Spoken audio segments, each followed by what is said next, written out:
Deux Rois, chapitre 9. Le prophète Élisée appela l'un des membres de la communauté de prophètes et lui dit: Noue ta ceinture, prends avec toi cette fiole d'huile et va à Ramoth en Galaad.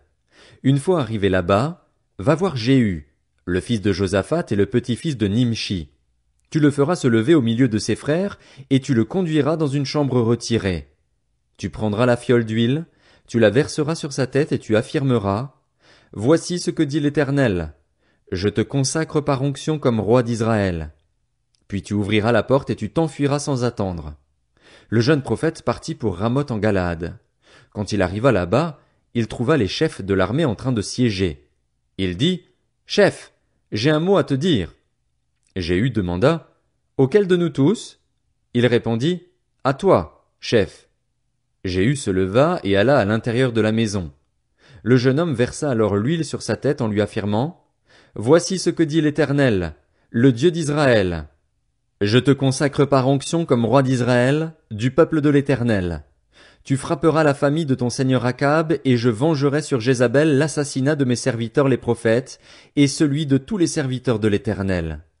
Toute la famille d'Akab va disparaître, je vais exterminer tout homme qui appartient à Akab, qu'il soit esclave ou libre en Israël.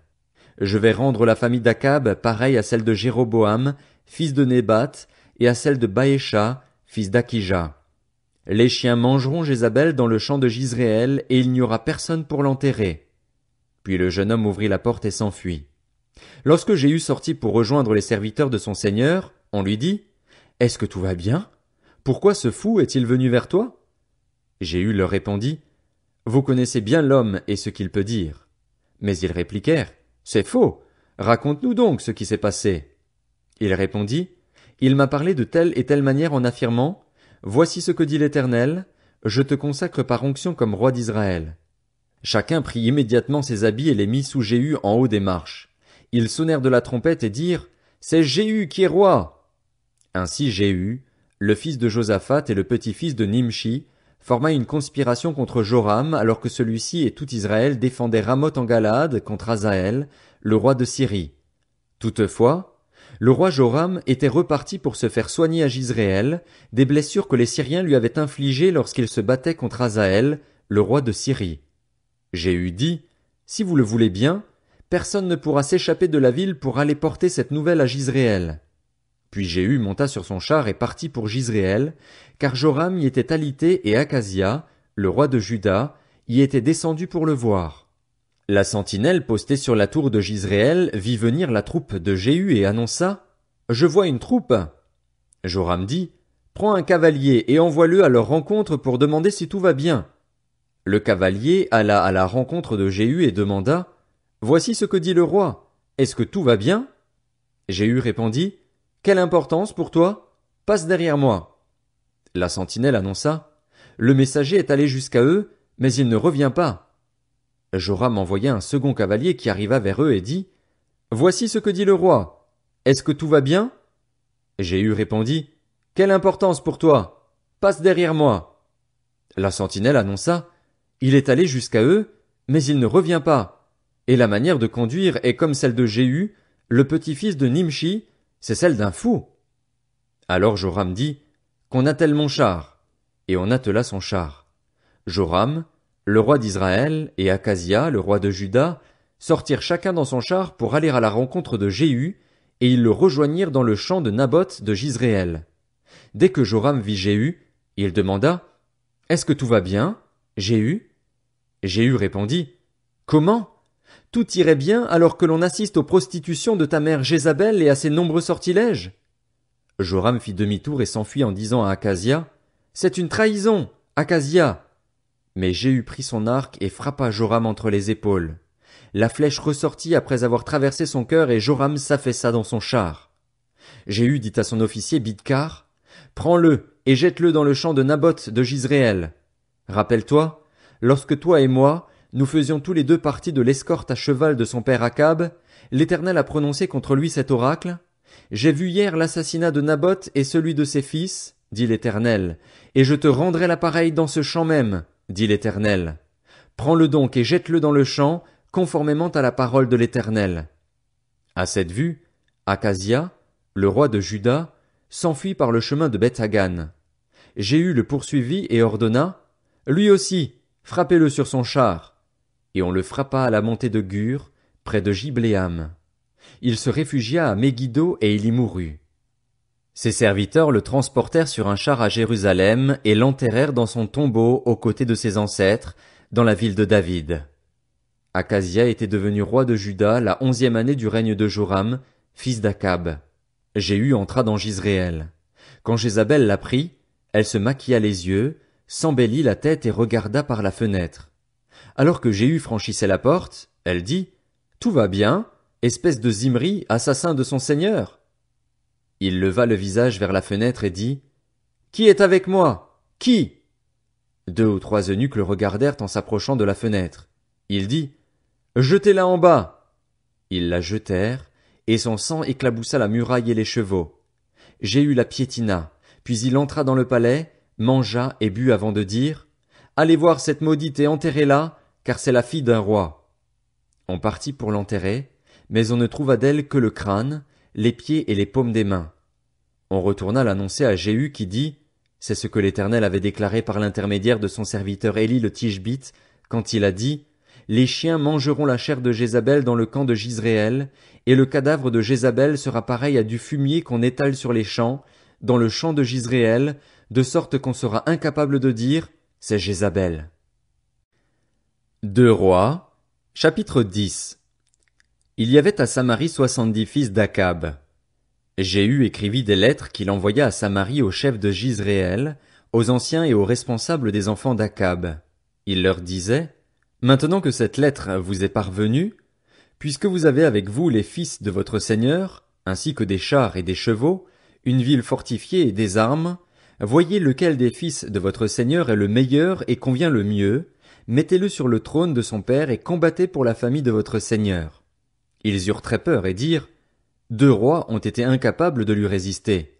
Comment pourrions-nous résister, nous? » Le chef du palais, le chef de la ville, les anciens et les responsables des enfants d'Akab envoyèrent dire à Jéhu, « Nous sommes tes serviteurs et nous ferons tout ce que tu nous diras.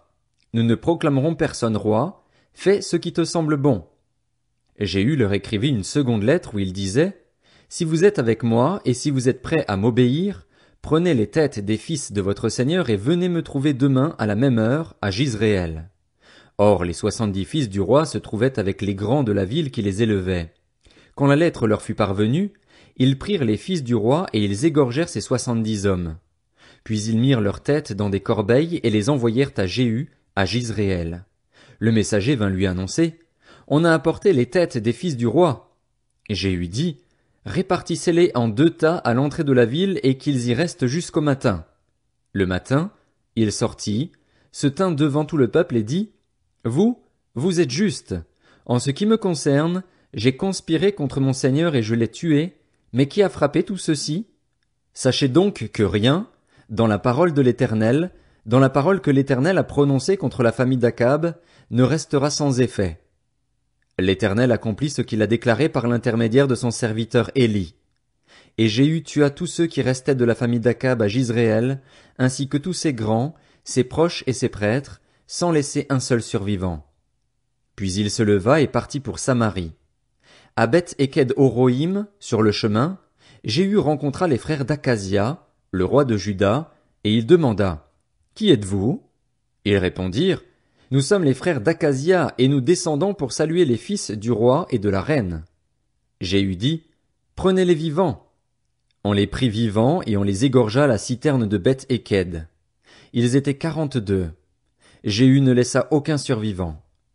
Parti de là, il rencontra Jonadab, le fils de Rékab, qui venait à sa rencontre. Il le salua et lui demanda, « Ton cœur est-il sincère, comme mon cœur l'est envers le tien? » Jonadab répondit, « Il l'est. » « S'il l'est, répliqua Jéhu, « Donne-moi ta main. » Jonadab lui donna la main. Jéhu le fit monter avec lui dans son char et dit, « Viens avec moi et tu verras mon zèle pour l'Éternel. » Il l'emmena ainsi dans son char. Une fois arrivé à Samarie, Jéhu tua tous les survivants de la famille d'Akab à Samarie. Il les détruisit entièrement, conformément à la parole que l'Éternel avait dite à Élie. Puis Jéhu rassembla tout le peuple et il leur dit, Akab a un peu servi Baal, et Jéhu le servira beaucoup. Maintenant convoquez vers moi tous les prophètes de Baal, tous ses serviteurs et tous ses prêtres, sans qu'il en manque un seul, car je veux offrir un grand sacrifice à Baal. Si quelqu'un manque, il ne survivra pas. Jéhu agissait de cette manière par ruse, pour exterminer les serviteurs de Baal. Il dit, proclamez une fête en l'honneur de Baal, et on la proclama. Il envoya des messagers dans tout Israël, et tous les serviteurs de Baal arrivèrent, sans aucune exception. Ils entrèrent dans le temple de Baal, et celui-ci fut rempli d'un bout à l'autre. Jéhu dit à celui qui avait la garde du vestiaire, sors des habits pour tous les serviteurs de Baal. C'est ce que fit cet homme. Alors Jéhu vint au temple de Baal avec Jonadab, fils de Rékab, et il dit aux serviteurs de Baal, assurez-vous qu'il n'y ait ici aucun des serviteurs de l'Éternel, mais seulement des serviteurs de Baal. Ils entrèrent pour offrir des sacrifices et des holocaustes. Or, Jéhu avait placé dehors 80 hommes en leur disant, si l'un de vous laisse s'échapper un seul des hommes dont je vous confie la responsabilité, il mourra à sa place. Lorsqu'on eut fini d'offrir les holocaustes, Jéhu dit aux gardes et aux officiers, entrez, frappez-les, que pas un ne sorte vivant.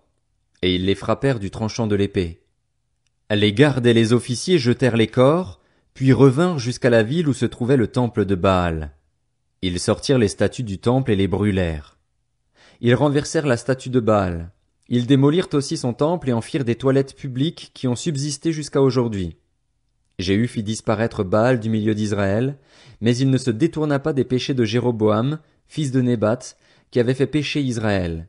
Il n'abandonna pas les veaux d'or qui se trouvaient à Béthel et à Dan. L'Éternel dit à Jéhu, parce que tu as bien agi en accomplissant ce qui était droit à mes yeux et parce que tu as fait à la famille d'Akab tout ce qui était conforme à ma volonté, tes descendants jusqu'à la 4e génération seront assis sur le trône d'Israël. Toutefois, Jéhu ne veilla pas à marcher de tout son cœur suivant la loi de l'Éternel, le Dieu d'Israël, il ne se détourna pas des péchés que Jéroboam avait fait commettre à Israël.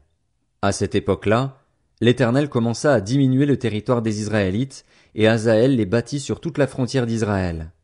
Depuis le Jourdain et en direction du soleil levant, il conquit tout le pays de Galaad, celui des Gadites, des Rubénites et des Manassites, depuis Aroër, qui se trouve sur le torrent de l'Arnon, jusqu'à Galaad et au Basan. Le reste des actes de Jéhu, tout ce qu'il a accompli et tous ses exploits, cela est décrit dans les annales des rois d'Israël. Jéhu se coucha avec ses ancêtres et on l'enterra à Samarie. Son fils Joachaz devint roi à sa place. Jéhu avait régné 28 ans sur Israël à Samarie. 2 Rois, chapitre 11. Quand Athalie, la mère d'Akazia, vit que son fils était mort, elle se leva et fit disparaître toute la descendance royale. Cependant Josheba, fille du roi Joram et sœur d'Akazia, prit Joas, le fils d'Akazia, et l'enleva du groupe des fils du roi quand on les fit mourir. Elle le mit avec sa nourrice dans une chambre à coucher du temple. C'est ainsi qu'on le cacha à Athalie et il ne fut pas mis à mort. Il resta 6 ans caché avec Josheba dans la maison de l'Éternel, tandis qu'Athalie régnait sur le pays. Au bout de 7 ans, Jéhojada envoya chercher les chefs de centaines des Kérétiens et des gardes, et il les fit venir vers lui dans la maison de l'Éternel. Il fit alliance avec eux, leur fit prêter serment dans la maison de l'Éternel et leur montra le fils du roi. Puis il leur donna les ordres suivants. Voici ce que vous ferez. Parmi ceux d'entre vous qui prennent leur service le jour du sabbat, un tiers devra monter la garde au palais royal, un tiers à la porte de Sûr et un tiers à la porte située derrière les gardes. Vous garderez le temple de manière à en contrôler l'accès. Vos 2 autres divisions, c'est-à-dire tous ceux qui sortent de service le jour du sabbat, monteront la garde à la maison de l'Éternel vers le roi. Vous entourerez le roi de tous les côtés, chacun les armes à la main, et l'on donnera la mort à toute personne qui voudra forcer les rangs. Vous serez près du roi dans toutes ses allées et venues. Les chefs de centaines suivirent tous les ordres qu'avait donnés le prêtre Jéhojada. Ils prirent chacun leurs hommes, aussi bien ceux qui entraient en service que ceux qui sortaient de service le jour du sabbat, et ils se rendirent vers le prêtre Jéhojada. Le prêtre remit aux chefs de centaines les lances et les boucliers qui venaient du roi David et qui se trouvaient dans la maison de l'Éternel. Chacun les armes à la main, les gardes entourèrent le roi en se plaçant en demi-cercle devant l'autel et le temple, depuis le côté droit jusqu'au côté gauche du bâtiment. Le prêtre fit avancer le fils du roi, mit sur lui la couronne et lui donna le témoignage. Ils le proclamèrent roi, le consacrèrent par onction et dirent en tapant des mains, « Vive le roi !» Athalie entendit le bruit que faisaient les gardes et le peuple, et elle vint vers le peuple à la maison de l'Éternel. Elle regarda et vit le roi qui se tenait sur l'estrade, conformément à la coutume. Les chefs et les joueurs de trompettes se tenaient près de lui. Tout le peuple du pays était dans la joie, et l'on sonnait de la trompette. Athalie déchira ses habits et cria, « C'est une conspiration! C'est une conspiration! » Alors le prêtre Jéhojada donna cet ordre au chef de centaines qui était à la tête de l'armée, « Faites-la sortir des rangs et tuez par l'épée toute personne qui la suivra. » En effet, le prêtre avait interdit qu'elle soit mise à mort dans la maison de l'Éternel. On l'entraîna de force et elle arriva au palais royal par l'entrée des chevaux. C'est là qu'elle fut mise à mort. Jéhojada conclut entre l'Éternel, le roi et le peuple une alliance par laquelle ils devaient être le peuple de l'Éternel. Il établit aussi une alliance entre le roi et le peuple. Tout le peuple du pays se rua vers le temple de Baal. Ils le démolirent, brisèrent entièrement ses autels et ses statues, et ils tuèrent Mathan, le prêtre de Baal, devant les autels. Le prêtre Jéhojada établit des surveillants chargés de la maison de l'Éternel. Il prit les chefs de centaines, les Kérétiens et les gardes, ainsi que tout le peuple du pays, et ils firent descendre le roi de la maison de l'Éternel. Ils entrèrent dans le palais royal par la porte des gardes et Joas s'assit sur le trône royal. Tout le peuple du pays se réjouissait et la ville était tranquille. On avait fait mourir Athalie par l'épée dans le palais royal.